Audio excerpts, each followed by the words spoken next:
அனைவருக்கும் வணக்கம். Welcome to Prahlad Academy. Today நம்ம என்ன பார்க்க போகிறோம் அப்படின்னு சொல்லிட்டு பார்த்தீங்கன்னா, டிஎன்பிஎஸ்சியோட குரூப் 2 குரூப் 4 சிலபஸ் மாறிடுச்சு. பிரஹலாத் அகாடமியோட நெக்ஸ்ட்டு பிளான் என்ன அப்படின்றது நம்ம இப்போ பார்க்க போகிறோம். ஸோ அது இல்லாமல் 3-in-1 கோர்ஸ் கொடுக்கறதா சொல்லியிருக்கீங்க. ஸோ அதோட டீட்டெயில் என்ன, அது ஃப்ரீ டெஸ்ட் பேட்சாகவும் ஃப்ரீ கிளாஸஸாகவும் இருக்குது. ஸோ கிளாஸோடைய ஷெடியூல்ஸும் டெஸ்ட் பேட்சோடைய அந்த டைம் டேபிளும் என்ன, ஸோ அதனுடைய டீட்டெயில்ஸ் தான் இன்றைக்கி நம்ம பார்க்க போகிறோம் ஃப்ரெண்ட்ஸ். வாங்க வீடியோக்குள்ளே போகலாம். ஸோ ஃபஸ்ட்டு சிலபஸ் மாறிடுச்சு. ஸோ அதுக்கு நம்ம என்ன பண்ண போகிறோம் அப்படின்னு சொல்லிட்டு பார்க்குறோம். ஸோ ஃபஸ்ட்டு சிலபஸ் மாறினது என்னெல்லாம் மாறி இருக்குது, எப்படிலாம் மாறி இருக்குது, அது என்ன பண்ணியிருக்காங்க டிஎன்பிஎஸ்சி அப்படின்றத பார்ப்போம். ஸோ ஃபஸ்ட்டு என்ன அப்படின்னு சொல்லிட்டு பார்த்தீங்கன்னா, நம்மளுடைய சிலபஸ் முழுவதுமாக மாறி இருக்கா, இல்லை கொஞ்சம் கொஞ்சமாக குறைச்சிருக்காங்களா அப்படின்னு சொல்லிட்டு பார்த்தீங்கன்னா, நம்மளுடைய சிலபஸ் பாலிட்டியில் ஆல்ரெடி சொல்லியிருப்பாங்க பார்த்தீங்களா, வெட்டப்பட்டும் வெட்டப்பட்டும் இருக்குது. இது 1935 உடைய கார்பன் நகல் அப்படின்னு சொல்லுவாங்க பார்த்தீங்களா. ஸோ அதுபோல் நம்மளுடைய சிலபஸ் பழைய சிலபஸுடைய ஒரு கார்பன் நகல் தான். ஆனால் குறைக்கப்பட்டிருக்கு. தமிழ் இருக்குது பார்த்தீங்களா, பொது தமிழ், அந்த இடத்துல முழுவதுமாக குறைச்சிருக்காங்க. இலக்கணத்திற்கு அந்தளவுக்கு ரொம்ப முக்கியத்துவம் கொடுத்துருக்காங்க. 85 மார்க், கிட்டத்தட்ட 85 மார்க் எதுலேருந்து கேட்குறாங்கன்னா, இலக்கணத்தில் இருந்தும், இலக்கியம், அதன் பிறகு தமிழ் தோண்டு, இதிலிருந்து 15 கொஷின்ஸ். ஸோ இதிலிருந்து மொத்தம் 100 கொஷின்ஸ் கேட்குறாங்க. முன்பு போல் நம்ம மனப்பாடம்லாம் பண்ணிட்டு இது பண்ண முடியாதுங்க. ஸோ ஃபுல் அண்ட் ஃபுல் எப்படி இருக்குன்னு சொல்லிட்டு பார்த்தீங்கன்னா, புரிதல் இருந்தால் மட்டும்தான் இந்த 100 கொஷின்ஸுக்கு உண்டான மார்க் அடிக்க முடியும். ஸோ அதனால் அனைவரும் இலக்கணத்தை மனப்பாடம் பண்ணாமல், ஷார்ட்கட்ஸோடு படிக்காமல், ஃபுல் அண்ட் ஃபுல் புரிஞ்சிக்கின்னு படித்தா கண்டிப்பாக 95+ போட முடியும். ஓகேங்களா. இது தமிழில் கொடுத்துக்கிற அப்டேட். தமிழில் நம்ம மனப்பாடம் பண்ணி ரொம்ப 6 மாதத்துக்கு கிட்டத்தட்ட தமிழே படிச்சுட்ருப்போம் பார்த்தீங்களா, ஜிஎஸ்சிக்கு இம்பார்ட்டன்ட் கொடுக்காம. ஸோ அந்த நிலைமை இப்போ ஃபுல் அண்ட் ஃபுல் மாற்றிட்டாங்க. அடுத்தது என்ன அப்படின்னு சொல்லிட்டு பார்த்தீங்கன்னா, பொது அறிவு. ஓகேங்களா. அதுக்கு முன்னாடி மேக்ஸ். ஸோ மேக்ஸ் அப்படின்னு சொல்லிட்டு பார்க்கும்போது கிட்டத்தட்ட 25 கொஷின். அந்த 25 கொஷினில் 15 கொஷின் எதுலேருந்து கேட்டிருக்காங்க அப்படின்னு பார்த்தீங்கன்னா, ஆப்டிடியூடு. 10 கொஷின் ரீசனிங்லேருந்து கேட்டிருக்காங்க. ஸோ இதுலேருந்து 25 கொஷின் நம்ம ஈஸியாக அடிக்கலாம். ஸ்கூல் புக்கு மட்டும் பார்த்துட்டு ப்ரீவியஸ் இயர் கொஷின் பேப்பர் பார்த்தாலே போதும். ஸோ இதில் அந்தளவுக்கு எந்த ஒரு சேஞ்சும் கிடையாது. ஃபுல் அண்ட் ஃபுல் பழைய சிலபஸ் தான். ஒரே சேஞ்ச் என்ன அப்படின்னு சொல்லிட்டு பார்த்தீங்கன்னா, ரீசனிங்கில் 10 கொஷின், இதில் 15 கொஷின் சொல்லிட்டு முன்னாடியே சொல்லிட்டாங்க.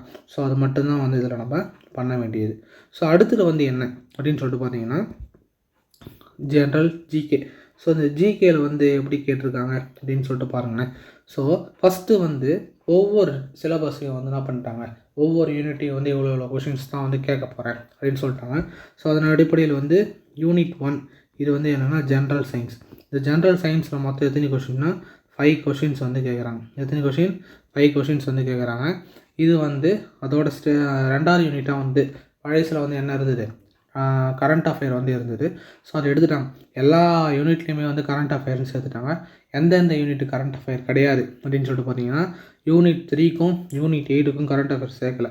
மற்றபடி மிச்சம் இருக்கிற எல்லா யூனிட்டுக்குமே என்ன பண்ணிட்டாங்கன்னா கரண்ட் அஃபேர்னு சேர்த்துட்டாங்க. ஸோ இப்போ புதிய சிலபஸ் படி யூனிட் 2ல் என்ன இருக்குதுன்னு சொல்லிட்டு பார்த்தீங்கன்னா, ஜாகிரஃபி இருக்குது. ஸோ இந்த ஜாகிரஃபியில் எத்தனை கொஷின்ஸ் அப்படின்னு சொல்லிட்டு பார்த்தீங்கன்னா 5 கொஷின்ஸ் கேட்டிருக்காங்க.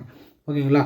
அதுக்கப்புறம் யூனிட் 3 இருக்குது பார்த்தீங்களா, அதில் என்ன கேட்டிருக்காங்க அப்படின்னு சொல்லிட்டு பார்த்தீங்கன்னா, ஹிஸ்ட்ரி இருக்குது. என்ன இருக்குது?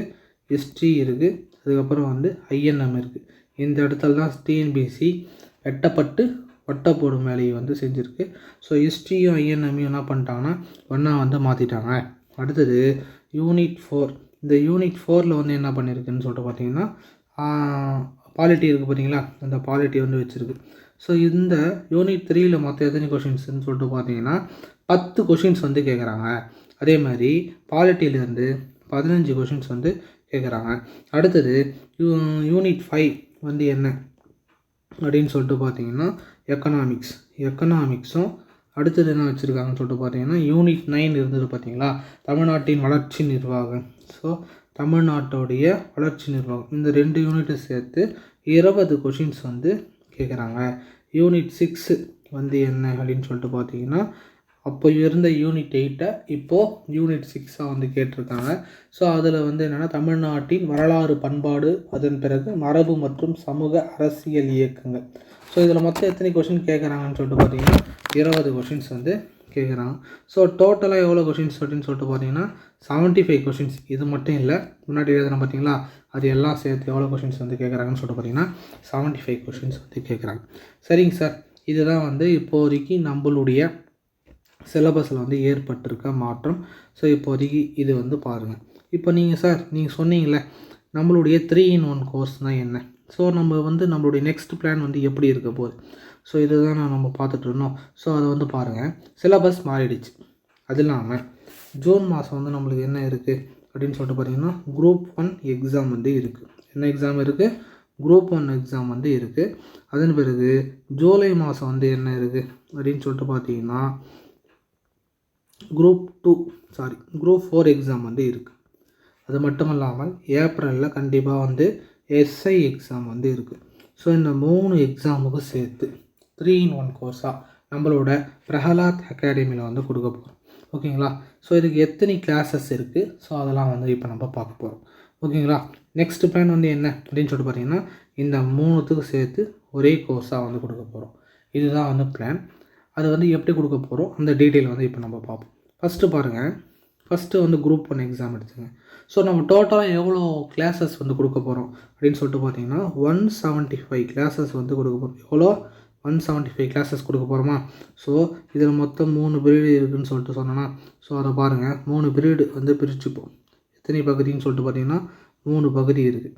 ஸோ ஃபஸ்ட்டு வந்து 1, அடுத்தது வந்து என்ன அப்படின்னு சொல்லிட்டு பார்த்தீங்கன்னா 1 மினிட்,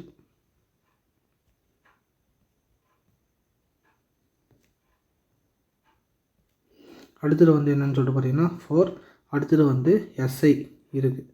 ஸோ இந்த 1லேருந்து மொத்தம் எத்தனை கொஷின்ஸ் சொல்லிட்டு பார்த்தீங்கன்னா 175 கொஷின்ஸ் வந்து கேட்குறாங்க.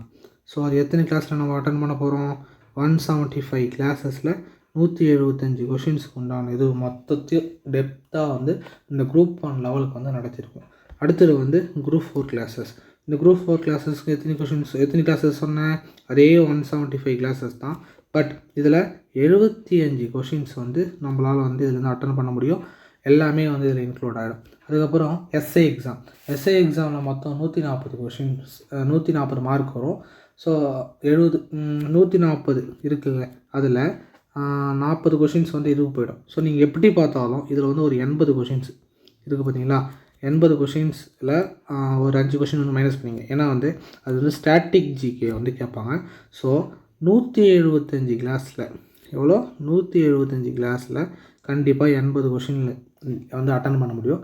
அட்லீஸ்ட் ஒரு 75 கொஷின் அவர் வந்து இந்த எஸ்ஏ எக்ஸாமில் வந்து நம்ம நடத்துகிற கிளாஸில் வந்து எடுக்க முடியும். ஸோ இதுதான் வந்து நம்ம 3-in-1 கோர்ஸாக வந்து நம்ம என்ன பண்ண போகிறோம், நம்மளுடைய பிரஹலாத் அகாடமியில் வந்து கொடுக்க போகிறோம். ஓகேங்களா? இதில் என்ன டவுட் இருக்குங்களா? இப்போதைக்கு எதுவும் இல்லை. ஏன்னா டவுட்டு தான் நீங்கள் கமெண்டில் கேளுங்க, நான் சொல்கிறேன். சரிங்க சார், இந்த 175 கிளாஸஸ் வந்து நீங்கள் சொல்லியிருக்கீங்க, அதெல்லாம் எப்படி எடுக்க போகிறீங்க அப்படின்னு சொல்லிட்டு பார்த்தீங்கன்னா நம்ம யூனிட் வைஸாக இனிமேல் வந்து என்ன பண்ண போகிறோம் அப்படின்னு சொல்லிட்டு பார்த்தீங்கன்னா வேர் டு ஸ்டடி இருக்குது பார்த்தீங்களா? ஸோ ஃபஸ்ட்டு வந்து சிலபஸ் டீகோடிங் வந்து போட்டுருவாங்க. என்ன வரும்னு சொல்லிட்டு பார்த்தீங்கன்னா நம்மளுடைய கிளாஸஸில் இனிமேல் சிலபஸ் டீகோடிங், என்னென்னா சிலபஸ் டீகோடிங் ஃபஸ்ட்டு போட்டுட்டு அதுக்கப்புறம் வந்து வேர் டு ஸ்டடி, என்னது வேர் டு ஸ்டடி வந்து ஒவ்வொரு யூனிட்டுக்கு வந்து போட்டுடுறேன். அதன் பிறகு நம்ம ஒவ்வொரு யூனிட்டும் வந்து எப்படி யூனிட் வைஸாக வந்து படிக்க போகிறோம், அதுக்கு வந்து எவ்வளோ டேஸ் வந்து எடுத்துக்கும், நம்மளுடைய ஷெடியூல் வந்து நம்ம போட்டுருவோம். அது எல்லாமே வந்து இந்த மாதத்துக்குள்ளே வந்து போட்டுருவோம். நம்மளுடைய ஷெடியூல் பிரகாரம் இந்த பேட்ச் வந்து எப்போ ஸ்டார்ட் ஆகுது அப்படின்னு சொல்லிட்டு பார்த்தீங்கன்னா அடுத்த மாதத்துலேருந்து இந்த பேட்ச் வந்து ஸ்டார்ட் ஆகுதுங்க. ஓகேங்களா? ஸோ 10 நாளைக்கு வந்து ஒரு டெஸ்ட் வைக்கிற மாதிரி வந்து பிளான் போட்டிருக்கோம். ஸோ மொத்தமாக வந்து 15 டெஸ்ட்டு வரும். ஓகேங்களா? ஸோ 10 டேஸுக்கு வந்து ஒரு பிளானு. அதுக்கப்புறம் வந்து மொத்தமாக எவ்வளோ இது வருது அப்படின்னு சொல்லிட்டு பார்த்தீங்கன்னா 15 டெஸ்ட்டு வரும். அதன் பிறகு ஃபுல் டெஸ்ட் தனியாக வந்து வரும். ஃபுல் டெஸ்ட்டுக்கு வந்து இன்னும் பிளான் போடலை. அது வந்து ஒரு 3 டெஸ்ட்டு வைக்கிற மாதிரி வரும். ஸோ இது எல்லாமே எப்போ கம்ப்ளீட் ஆகுது அப்படின்னு சொல்லிட்டு பார்த்தீங்கன்னா மே மாதமே கம்ப்ளீட் ஆகிடும். ஓகேங்களா? எந்த மாதம் கம்ப்ளீட் ஆகுதுன்னா மே மாதம். இருக்குது பார்த்தீங்களா. ஸோ அப்போவே வந்து இந்த பிளான் எல்லாமே வந்து கம்ப்ளீட் ஆகிடும். ஸோ அதனால் நீங்கள் பயப்பட தேவையில்ல. அதன் பிறகு ஜூன்லேயோ ஜூலைலேயோ நம்ம என்ன பண்ணிக்கலாம், ரிவிஷன் வந்து பண்ணிக்கலாம். ஸோ இதுதான் வந்து நம்மளுடைய பர்ஃபெக்ட் பிளானாக வந்து போட போகுது.